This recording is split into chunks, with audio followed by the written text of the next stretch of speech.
கொண்டே இருக்கிறார். அவருடைய ஸ்கில்ஃபுல்லான கருத்துல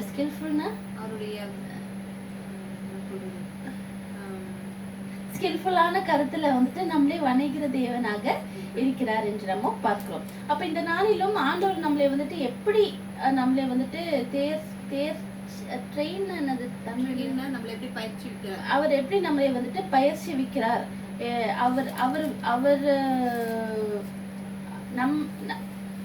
அவருக்கு பிடித்த மாதிரி, அதாவது அவர் நம்மளை எப்படி இருக்க வேண்டும் என்று நினைக்கிறாரோ அதற்கு ஊடாக நம்மளை எப்படி பயிற்சி வைக்கிறார் என்று வந்துட்டு தாவீதுடைய வாழ்க்கையின் மூலமாக இதனால் நம்ம பார்ப்போம். வார்த்தையில நம்ம பார்ப்போம். ஹல்லேலூயா. அப்போ நம்ம தாவீதை பார்ப்பதற்கு முன்பாக அங்க யார் இருக்கிறார்? சவுல் ராஜா இருக்கிறது நம்ம பார்க்கிறோம். சவுல் ராஜா தான் இஸ்ரவேலின் எதுவாக முதல் ராஜாவாக காணப்படுகிறார் என்று நம்ம பார்க்கிறோம். அப்ப வந்துட்டு சவுலை வந்துட்டு ஆண்டவர் வந்துட்டு அநேக பெரிய காரியங்களை செய்வதற்காக அவரை வந்துட்டு அழைக்கிறார் என்றுள்ள காரியத்தை நம்ம பார்க்கிறோம். ஆனால் சவுலுடைய டிசோபீடியன்ட்னா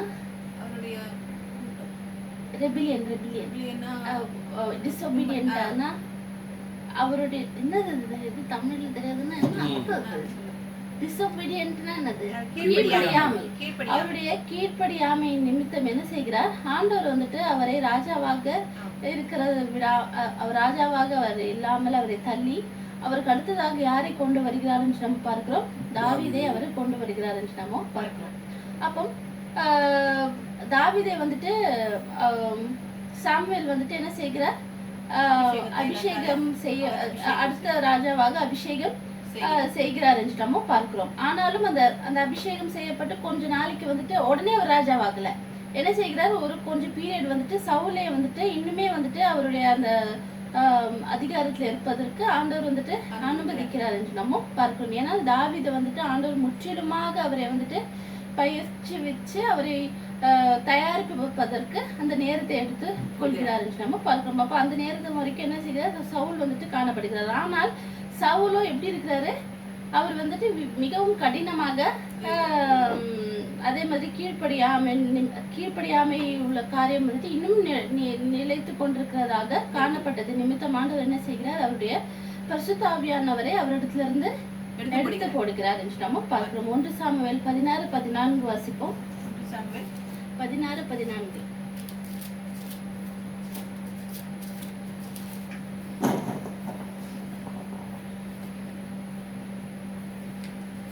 கர்த்தருடைய ஆவி சவுலை விட்டு நீங்கினார். கர்த்தரால் வரவிடப்பட்ட ஒரு பொல்லாத ஆவி சவுலை கலங்கி பண்ண கொண்டிருந்தது. பொல்லாத ஆவி கலங்க பண்ணி கொண்டிருந்தது என்று நம்ம பார்க்கிறோம். அப்ப நம்ம பழைய ஏற்பாட்டுல பார்க்கும் பொழுது எப்படி நம்ம வாசிக்கும் போது நமக்கு என்ன தோன்றது?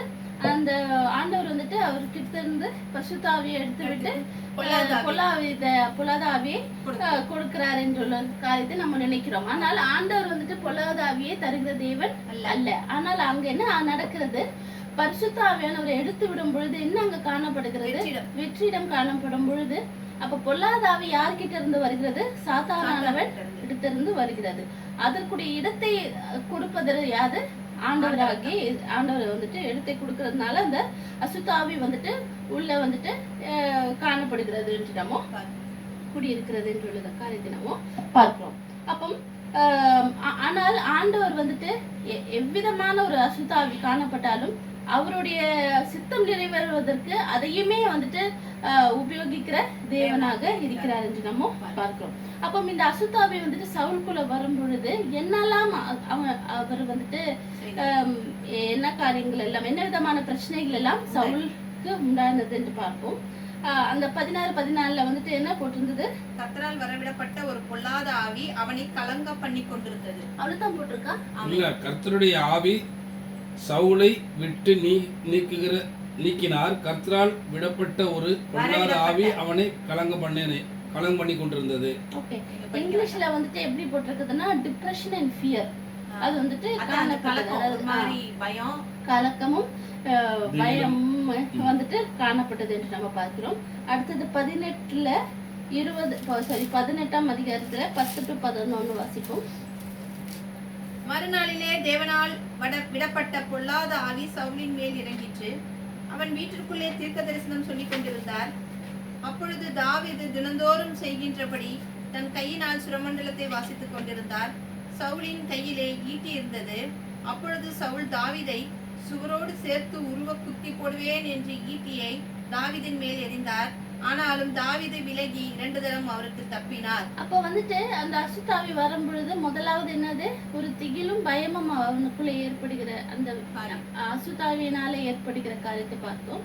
2வது அவன் வந்துட்டு பித்து பிடிச்ச மாதிரி ஆயிடுறான் என்று நம்ம மேட்மேன் மாதிரி ஆயிடுறான் என்று நம்ம பார்க்கிறோம். அப்போ அநேகர் விசுவாசிகளே நம்ம பார்க்கும் பொழுது சபைகள்ல ஒரு ஒரு ஒரு விதமாக இருக்கிறார்கள். ஆனால் சபையை விட்டு வெளியே வரும் பொழுதோ இல்ல வீட்டுல பார்க்கும் பொழுதோ இல்ல வெளியே நபரிடத்துல செயல்படும் பொழுதோ அவர்களுக்கு வேற செயல்கள் காணப்படுகிறது. அப்ப நமக்குள்ள அசுத்தாவி இருக்கா, பசுத்தாவியனர் இருக்கிறாரான்னு நமக்கு வந்துட்டு சொல்ல முடியாத அளவுக்கு இன்னும் எத்தனையோ விசுவாசிகள் வந்துட்டு செயல்படுகிறவர்களாக இருக்கிறார்கள் என்று நம்ம பார்க்கிறோம். அப்போ அது 1 சாமுவேல்ல 16ஆம் அதிகாரத்துல 15 இருந்து 18 வாசிக்கிறீங்களா? அப்பொழுது சவுலின் ஊழியக்காரர் அவனை நோக்கி, இதோ தேவனால் விடப்பட்ட ஒரு பொல்லாத ஆவி உம்மை கலங்க பண்ணுகிறது. சுரமண்டலம் வாசிக்கின்றதில் தேடின ஒருவனை தேடும்படிக்கு எங்கள் ஆண்டவனாகிய நீர் உமக்கு முன்பாக நிற்கிற உம்முடைய அடையாருக்கு கட்டளையிடும். அப்பொழுது தேவனால் விடப்பட்ட பொல்லாத ஆவி உம்மேல் இறங்குகையில் அவன் தன் கையினால் அதை வாசித்தால் உமக்கு சௌக்கியம் உண்டாகும் என்றார்கள். அப்பொழுது சவுல் தன் ஊழியக்காரரை பார்த்து, நன்றாய் வாசிக்கத்தக்க ஒருவனை தேடி என்னிடத்துக்கு கொண்டு வாருங்கள் என்றார். அப்ப இப்படியாக வந்துட்டு அசுத்தாவியின் மூலமாக அலக்கழிக்கப்படுகிற சவுலுக்கு வந்துட்டு நேரிடும் பொழுது அந்த இடத்துல யாரை வருகிறார்? தாவீது வருகிறார் என்று நம்ம பார்க்கிறோம். எதற்காக வருகிறார்? அந்த அந்த இது வாசிக்கிறதுக்கு, அந்த ஹார்ப்பை வாசிப்பதற்கு தாவீதை வந்துட்டு அழைக்கிறார் என்று நம்ம பார்க்கிறோம். அப்போ வந்துட்டு ஆண்டவர் வந்துட்டு அநேக விதத்தை வந்துட்டு பயன்படுத்துவார். அதாவது ஒரு நபரை வந்துட்டு தயாரிப்பதற்கு, ஏதாவது ஒரு அவருடைய சித்தத்தை, அவருடைய அந்த ஒரு இலக்கை அடைவதற்கு, அந்த பர்பஸை செயல்படுவதற்கு அநேக விதத்துல வந்துட்டு அநேக காரியங்களை கொண்டு ஒரு நபரை வந்துட்டு ட்ரெயின் பண்ணுவார் என்று பார்க்கிறோம். அப்படித்தான் தாவீதையும் வந்துட்டு என்ன செய்கிறார்? அநேக ரெஸ்பான்சிபிலிட்டிஸை இது பண்ணுவதற்கு முன்பாக அவர் வந்துட்டு ட்ரெயின் பண்ணுகிறார் என்று நம்ம பார்க்கிறோம். அப்ப இந்த சவுலுடைய ஒரு மேட்னஸ் நிமித்தமும் அதையுமே ஆண்டவர் என்ன செய்கிறார்? அதை வந்துட்டு இந்த ஷெப்பர்ட்னா தமிழ்ல மெய்ப்பனாக இருக்கிற அந்த தாவீதை வந்துட்டு என்ன செய்கிறார்? அவர் வந்துட்டு வளர்ச்சி அடைவதற்காக அந்த காரியத்தையுமே வந்துட்டு ஆண்டவர் வந்துட்டு உபயோகிக்கிறார் என்று நம்ம பார்க்கிறோம். அப்போ எப்படியாக ஆண்டவர் வந்துட்டு தாவீதை மட்டுமல்ல, ஈவன் நம்மளையுமே இந்த காலத்துல வந்துட்டு நம்ம கர்த்தராகிய இயேசு கிறிஸ்துவுடைய ரசிக்கப்பட்ட நம்மளையுமே வந்து ஆண்டவர் எப்படியெல்லாம் நம்மளை வந்துட்டு தயாரிக்கிறார், எப்படியெல்லாம் ட்ரெயின் பண்ணிக்கிறார் என்று உள்ள காரியத்தை நம்ம வந்துட்டு இந்த நாளில் பார்ப்போம். முதலாவது ஆண்டவர் எப்படி வந்துட்டு தாவீதை வந்துட்டு ட்ரெயின் பண்ணிக்கிறார் என்றால் ரகசியம் God trains a person in secret. ரகசியத்தில்.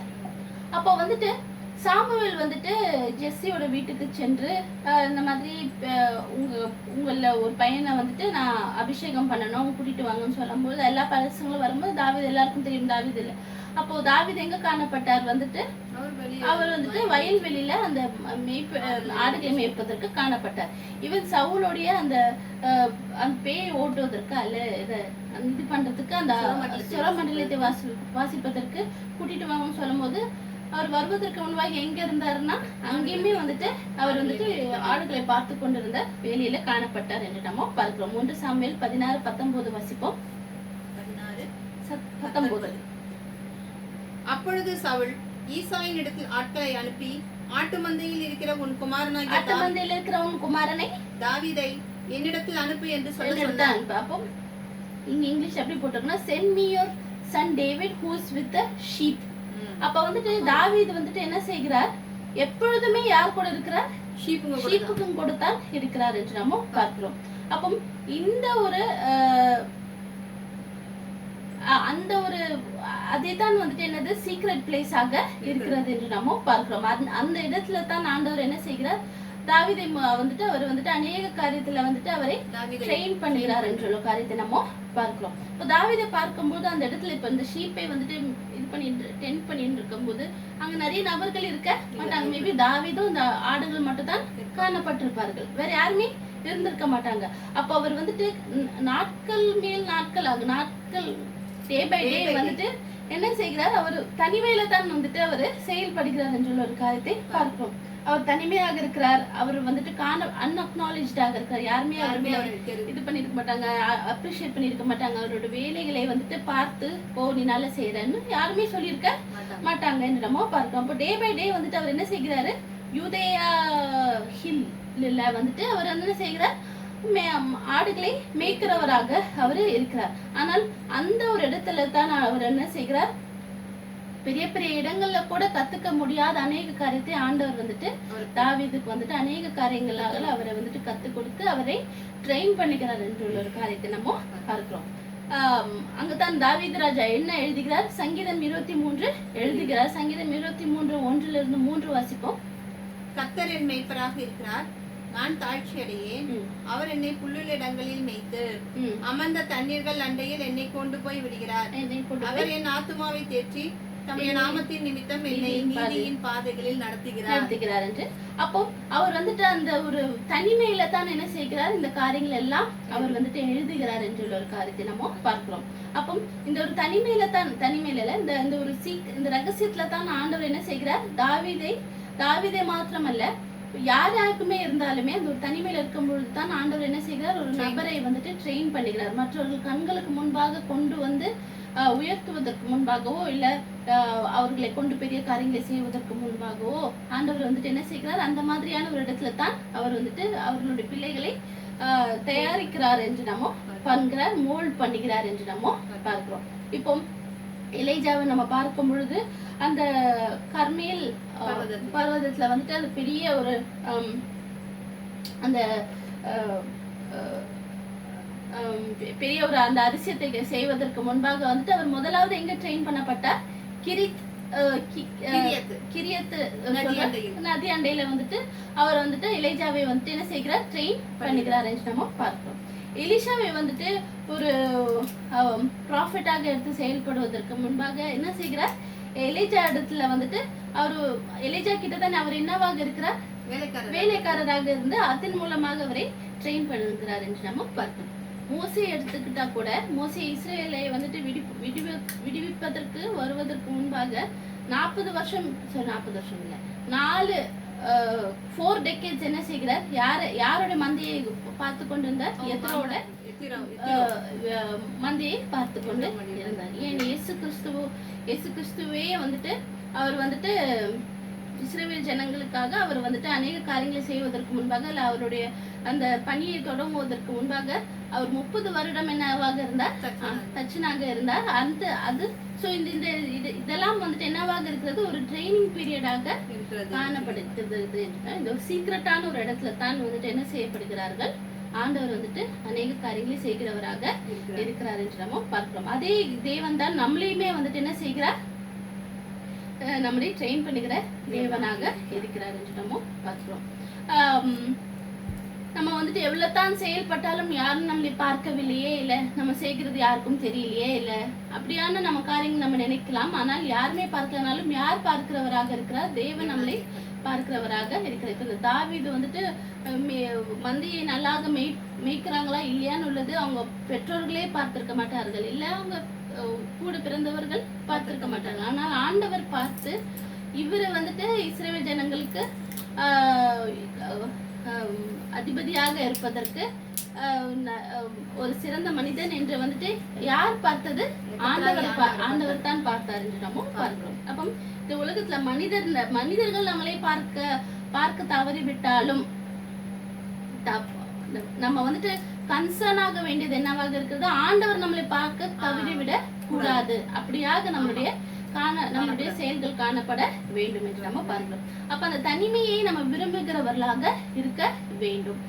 தனிமையில அந்த சீக்கிரசி அந்த இப்போ அந்த ஒரு இடத்துல வைத்திருக்கிறார்கள், நம்ம வந்துட்டு நமக்கு கூட யாரும் இல்லையே அப்படின்னு நம்ம நினைத்தாலும் எப்பொழுதுமே நம்மளோட பர்பஸ் இருக்கிறது. எல்லாவற்றிலும் வந்து யார் இருந்தாலும் இல்லாவற்றாலும் நம்மளோடு கூட தேவன் இருக்கிறார். அந்த ஒரு சீக்கிரசி நிமித்தம் ஆண்டவர் நம்மளை பயன்படுத்துகிறார், நம்மளை வந்துட்டு வணங்கிறார், நம்மளை ட்ரெயின் பண்ணுகிறார் என்ற ஒரு காரியத்தை நம்ம வந்துட்டு எப்பொழுதும் மனதில் வைத்துக்கொள்ள வேண்டும். அப்போ ரெண்டாவது அவர் எப்படி வந்துட்டு ட்ரெயின் பண்ணிக்கிறார் ஒரு நபரை என்று நம்ம பார்க்கும்பொழுது தனிமையில இந்த ஃபர்ஸ்ட் சொன்னது சீக்கிரசி வேற, இது வந்துட்டு தனிமையில வந்துட்டு அவர் வந்துட்டு ட்ரெயின் பண்ணிக்கிறார் நம்ம பார்க்கிறோம். அப்ப நம்ம பார்த்தபடி இப்போ தாவீதுக்கு காணப்பட்டது எல்லாம் என்னவாக இருந்திருக்கும்? ஒரு பெரிய வயல்வெளி, வனாந்தரம், மேகம், ஸ்டார்ஸ், மூன், சன்னு, அப்புறம் ஆடுகள், இது மட்டும் தான் இருந்திருக்கும். காடுகள் இதெல்லாம் தான் இருந்திருக்கிறோம். ஆனால் வந்துட்டு அவரு கூட பேசுறதுக்கோ இல்லை யாருமே இருந்திருக்க மாட்டாங்க. அவர் வந்துட்டு அலோனாக ஃபீல் பண்ணியிருந்தாலுமே அவருடைய டிபெண்டன்ஸ் யார் மேல இருந்தது? அவர் ஆண்டவர் மேல தான் காணப்பட்டது என்று நம்ம பார்க்கிறோம். ஆண்டவரை அவர் உறுதியாக பற்றி கொண்டார். ஆண்டவரோடு கூட அதிகமாக அந்த ஒரு தனிமையில தான் அவர் என்ன செஞ்சாரு? ஆண்டவரோடு கூட உறவாடுகிற ஒரு ஸ்கில்லை அவர் வந்துட்டு கற்றுக்கொண்டார் என்று நம்ம பார்க்கிறோம். ஆண்டவரை ஆராதித்தார் என்று நம்ம பார்க்கிறோம். அவருக்குள்ள வந்துட்டு அந்த ஒரு இன்னர் பீஸை அவர் கண்டு கொண்டார் என்று நம்ம பார்க்கிறோம். அப்ப இதெல்லாம் வந்துட்டு ஒரு தனிமையில தான் வந்துட்டு செயல்படுகிற ஒரு காரியமாக இருக்கிறது என்று நம்ம பார்க்கிறோம். அவர் வந்துட்டு அந்த ஒரு ஐசோலேஷன்ல தான் வந்துட்டு அநேக காரியங்களை அவர் வந்து கற்றுக்கொண்டார் என்று நம்ம பார்க்கிறோம்.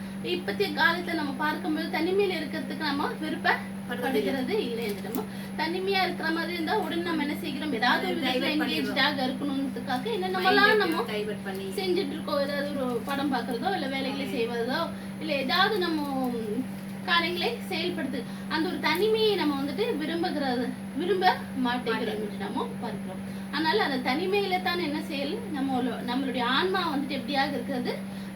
ஆண்டவர் வந்துட்டு அந்த தனிமையில நம்ம அவரோடு கூட பேசும் பொழுதோ அவரை ஆராதிக்கும் பொழுதோ அவர் உறுதியாக பற்றி கொள்ளும் பொழுது நம்மளை வந்துட்டு அவரை வந்துட்டு தயாரிக்கிற ஒரு பெரிய காரியத்திற்கு அவருடைய செயலுக்கு நம்மளை பயன்படுத்துகிறதற்கான தயாரிப்பை வந்துட்டு அவர் செயல்படுகிறார் என்று நம்ம பார்க்கிறோம்.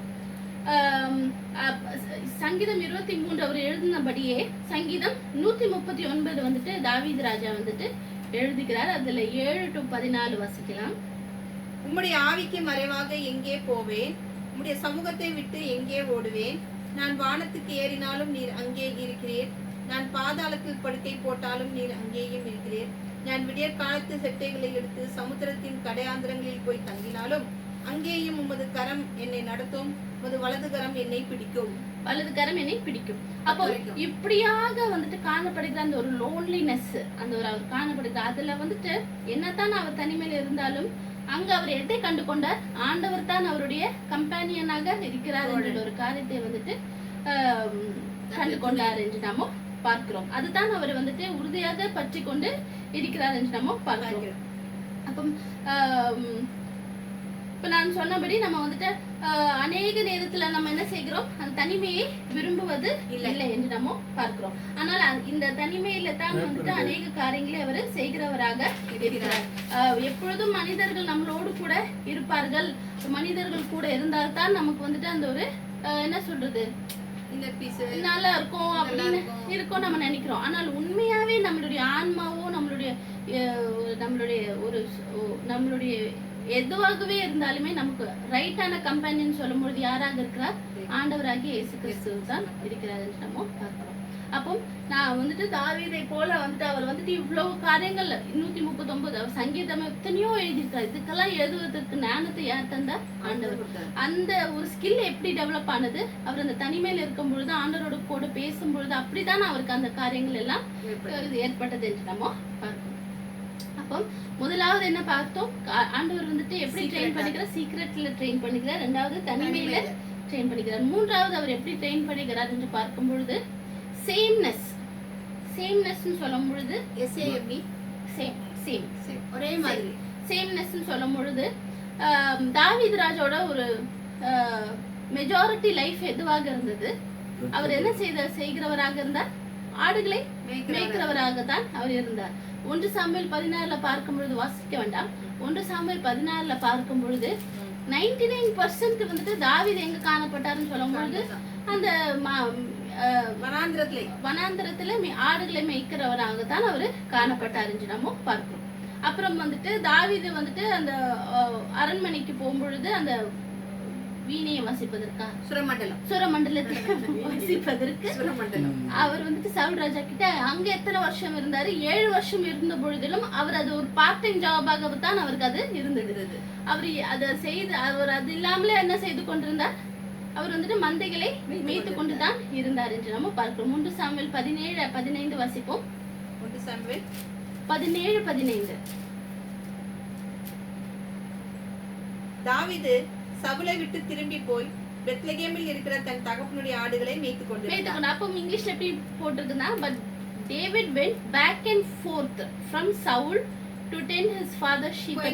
போயிட்டு வந்து அப்போ வந்துட்டு அவருக்கு பிரைமரியா என்ன வேலையாக அவர் எது இருந்தது? அவருக்கு அந்த இல்ல, அவருக்கு ஆடுகள் மேய்க்கிறது தான் அவருக்கு பிரைமரியான ஒரு வேலையாக காணப்பட்டது. அப்ப அது ஒரு மோனோட்டோமஸ் லைஃப் ஸ்டைலாக இருக்கிறது. அதாவது ஒரு முண்டேன் லைஃப்னு சொல்லுவாங்க, ரிப்பீட்டடா ரொட்டீனாக இருக்கிற வேலையாக இருக்கிறது. ஆனால் அந்த ஒரு ரொட்டீன்லெஸ்ல தான் அதைத்தான் ஆண்டவர் அதெல்லாம் ஆண்டவரை வந்துட்டு பயன்படுத்துகிறார் என்று நம்ம பார்க்கிறோம். அதன் ஊடாக அவர் வந்துட்டு தாவீதை வந்துட்டு ட்ரெயின் பண்ணுகிறார் என்று நம்ம பார்க்கிறோம். அநேக நேரத்துல நம்மளுமே செய்த வேலைக்கு நம்ம செஞ்சுட்டு இருக்கோமே, அதையே பண்ணிட்டு இருக்கிறோமே, ஒரு இது இல்லையா அது இல்லையான்னு சொல்லிட்டு நம்ம அநேக நேரத்துல கம்ப்ளைண்ட் வந்துட்டு பண்ணுகிறவர்களாக நம்ம காணப்படுகிறோம்.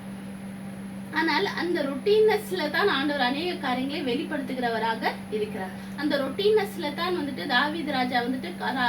தாவீது வந்துட்டு ராஜாவாகும் பொழுது விசுவாசத்தை அவருக்கு சொல்லி கொடுக்கறதுக்கு தேவையில்லை. ஏன்னா அவர் வந்துட்டு விசுவாசத்துல தேர்ந்தவராக அவர் காணப்பட்டார். இந்த வேலைகள் எல்லாம் செய்யும் பொழுது அவர் விசுவாசம் உள்ளவராக காணப்பட்டார். தாவீது ராஜாவாயிட்டுக்கு அப்புறம் ரெஸ்பான்சிபிலிட்டி சொல்லி கொடுக்கணும்னு இருந்ததா? இல்ல, ஏன்னா அவர் அதுக்கு முன்னாடி என்னவாக இருந்தார்? ரெஸ்பான்சிபிலிட்டி நிறைந்தவராக தான் காணப்பட்டார். அப்படி அந்த மாதிரியான அநேக வர்ச்சுஸை வந்துட்டு அவருக்கு சொல்லி கொடுக்க தேவையில்லை. ஏன்னா அவருடைய பேசிக் லைஃபே அப்படிதான். அப்போ நம்ம ஒரு ரொட்டீனஸ்ல தான் நம்ம போயிட்டு இருக்கோம்னு நினைப்போம். அந்த ரொட்டீனஸ்ல இருந்து தான் அநேக வர்ச்சுஸ் நமக்குள்ள காணப்படும் என்று நம்ம பார்க்கணும். அதன் ஊடாக தான் ஆண்டவர் அநேக காரியங்களை செய்கிறவராக இருக்கிறார். அப்போ ஒரு வேலைகளை நம்ம செய்த வேலைகளையே செய்து கொண்டிருக்கிறோமே என்ற காரியம் நம்ம பார்க்கலாம். ஆனால் அந்த செய்து கொண்டிருக்கிற வேலையிலிருந்து ஒரு செயல், ஒரு ஆனஸ்டியாக இருக்கட்டும், ஒரு இன்டெகிரிட்டியாக இருக்கட்டும், ஒரு ஃபெய்த்ஃபுல்னஸாக இருக்கட்டும், எந்த ஒரு காரியம் அதன் ஊடாக வருகிறதோ அதைத்தான் ஆண்டவர் வந்துட்டு பயன்படுத்துகிறார் என்று நம்ம பார்க்கிறோம். அல்லேலூயா. அடுத்ததாவது வந்துட்டு 4வது கடைசி வந்துட்டு ஆண்டவர் எப்படி ட்ரெயின் பண்ணுகிறார் என்று நம்ம பார்க்கும் பொழுது போர்களின் நிமித்தம் ட்ரெயின் பண்ணுகிறார் என்று நம்ம பார்க்கிறோம். இப்போ தாவீதோட வாழ்க்கை வந்துட்டு இந்த வயல்வெளியும் மேய்க்கிறது மாத்திரம் இல்லாமல் அவர் வந்துட்டு அநேக ஒரு ஸ்ட்ரகிள்ஸ் அண்ட் போர்களுக்கு ஈடாக அவர் செல்ல வேண்டிய சூழ்நிலைகள் காணப்பட்டது.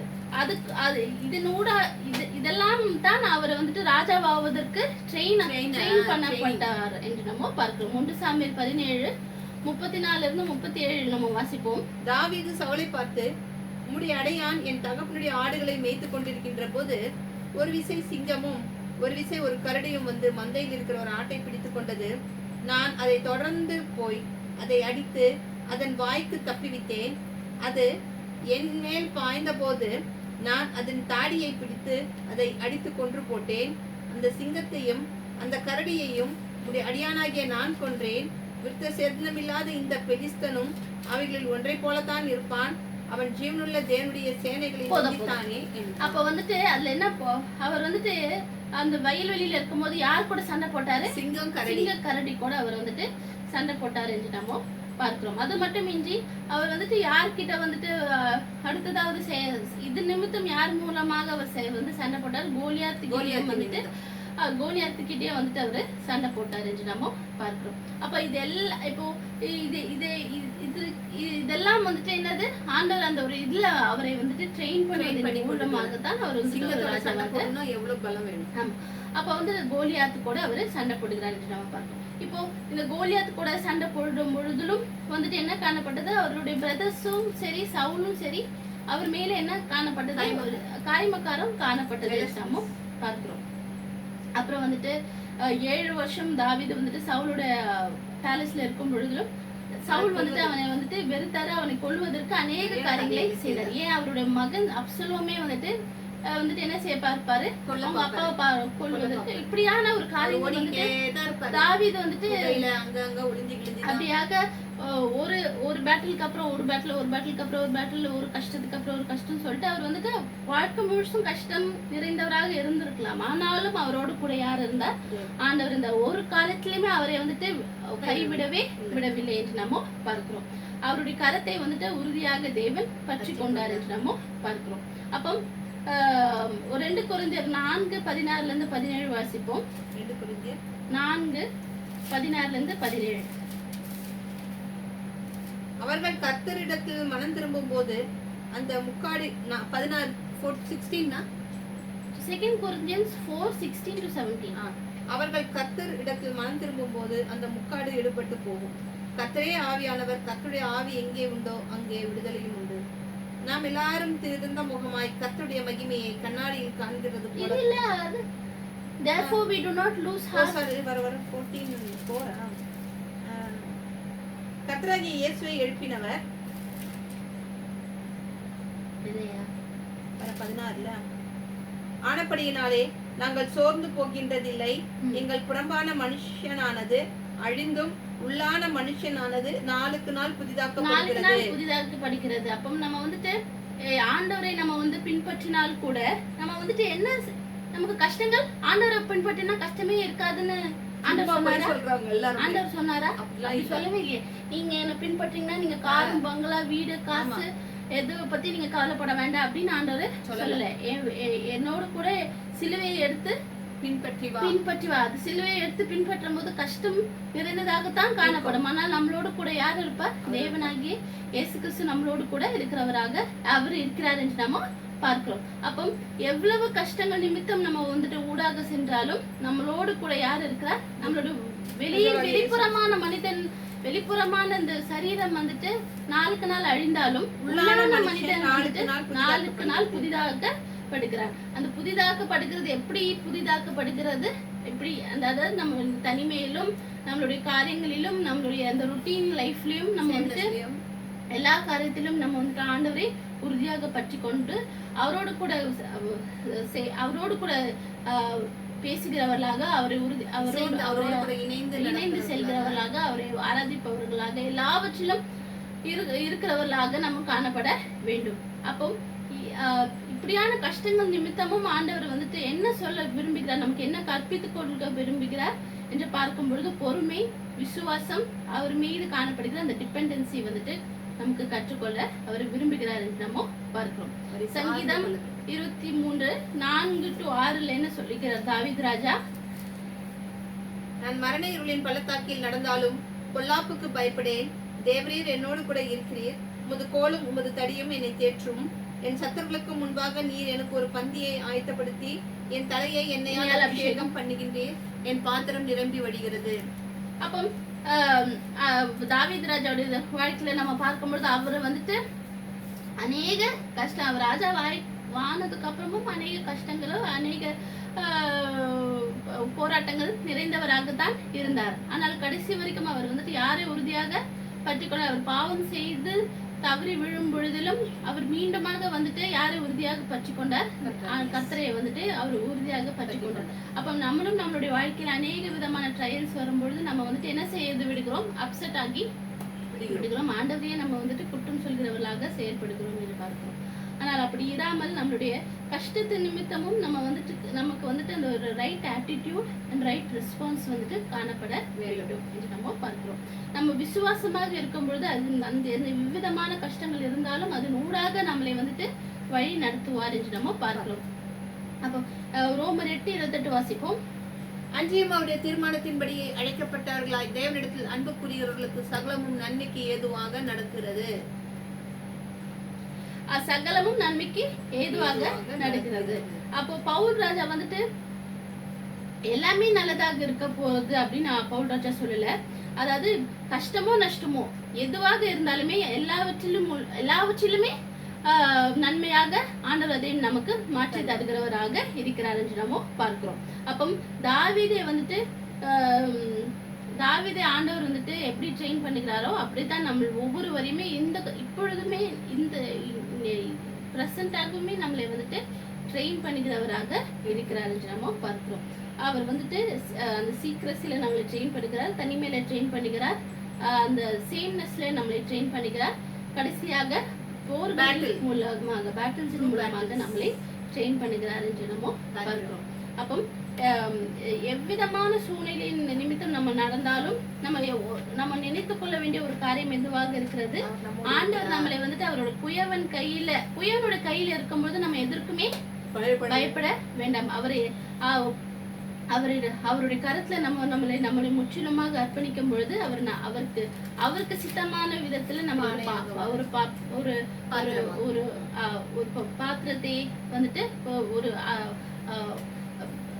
பெரிதான ஒரு காரியத்திற்காக நம்மளை வந்துட்டு பயன்படுத்துகிற தேவனாக இருக்கிறார் என்று நம்ம பார்க்கிறோம். தேர்ந்த நேரத்தை தந்ததற்காக அவருக்கு நன்றி செலுத்துகிறேன். ஆமென். அல்லேலூயா. ஹல்லேலூயா ஹல்லேலூயா ஹல்லேலூயா ஹல்லேலூயா ஹல்லேலூயா. ஸ்தோத்திரம் ஸ்தோத்திரம் ஸ்தோத்திரம் ஸ்தோத்திரம் ஸ்தோத்திரம் ஸ்தோத்திரம் ஸ்தோத்திரம் ஸ்தோத்திரம். ஆண்டவரே, கொடுக்கப்பட்ட இந்த வார்த்தைக்காக நமக்கு நன்றி சொல்கிறோம். ஏனென்றால் உலகத்தில் உபத்திரம் உண்டு, திடன் கொள்ளுங்கள், உலகத்தை ஜெயித்தல் முடிவது உங்களோடு கூடனே இருக்கிறேன். யோவான் 16:33 சொன்ன வார்த்தையை நிறைவேற்றின தேவனை. ஏனென்றால் தாவீது எவ்வளவு ஆண்டவரே கடினமான பாதையிலும் எவ்வளவு இப்பக்கம் நெருக்கப்பட்டு மடிதிடாமல் காக்கப்பட்டார் என்பதை, தேவனோடு அவர் ஐக்கியம் கொண்டிருந்தார் என்று பார்க்கிறோம். எந்த நிலையிலும் தேவன் நம்மளோடு இருக்கிறார், நம்மை பார்க்கிறார், தேவன் என்னை காக்கிறார், என்னை உயர்த்துவார், என்னை ஆதரிப்பார், என்னை அரவணைப்பார் என்ற ஒரு நிச்சயத்தோடு வாழ்ந்தார் என்று நாங்கள் பார்க்கிறோம். ஹல்லேலூயா. எல்லா சூழ்நிலைகளிலும் தாவீது தேவனை பற்றி கொண்டிருந்தார். அதனால தான் தாவீது இருதயத்துக்கு ஏற்றவர் என்று தேவன் தாமே சொல்லியிருந்தார். ஹல்லேலூயா ஹல்லேலூயா ஆமென். ஹல்லேலூயா ஹல்லேலூயா. ஆகதான் நாம் தாவீதை போல நாமளும் ஆண்டவரே அவர் தாவீது பாருங்க, எல்லா காரியங்களிலும் தேவனை உயர்த்தியே தேவனை குறித்தே மேன்மை பாராட்டினார். ஹல்லேலூயா. கர்த்தர் எனக்கு அதை செய்தார், தேவன் இதை செய்தார், தேவன் நன்மையானது செய்தார், தேவன் சக ஆபத்துக்களிலிருந்து காத்தார், சக நெருக்கத்திலிருந்து காத்தார், பாரத்திலிருந்து காத்தார், கவலையிலிருந்து காத்தார், கண்ணீரிலிருந்து காத்தார், உபத்திரத்திலிருந்து காத்தார், நெந்திலிருந்து காத்தார், ஆமாண்டவரே கஷ்ட நஷ்டத்திலிருந்து காத்தார். அப்படியாக அவரை வர்ணித்துக் கொண்டே இருக்கிறார். 150 சங்கீதங்கள் இன்னும் எழுதி கொண்டே இருந்திருந்தார். ஹல்லேலூயா. சூத்திரம். அப்படியாக தேவனோடு ஐக்கியம் கொண்டு தெய்வ தாசனாய் இருந்தார் என்று நாங்கள் பார்க்க. அப்படிதான் நாமளும் ஒருவருக்கொருவர் ஆமாண்டவர் ஒவ்வொருவரும் ஆண்டவர் தேவனை அறிவதும், தேவனோடு ஒன்றித்து வாழ்வதும், தேவனை குறித்தே மேன்மை பாராட்டுவதும், தேவன் நமக்கு பாராட்டின எல்லா கிருபைகளையும் நினைத்து நன்றிட. அங்கல்தான் அவர் கரத்தின் கிரியைகள் என்று சொல்ல வந்தோம். ஹல்லேலூயா ஆமென். ஹல்லேலூயா. தேவனுடைய கரத்தின் கிரியைகளாக இருக்கிறோம். அங்கல்தான் அவர் நம்மை நெகிழ விடாமலும் அவருடைய பரிசுத்த ஆவி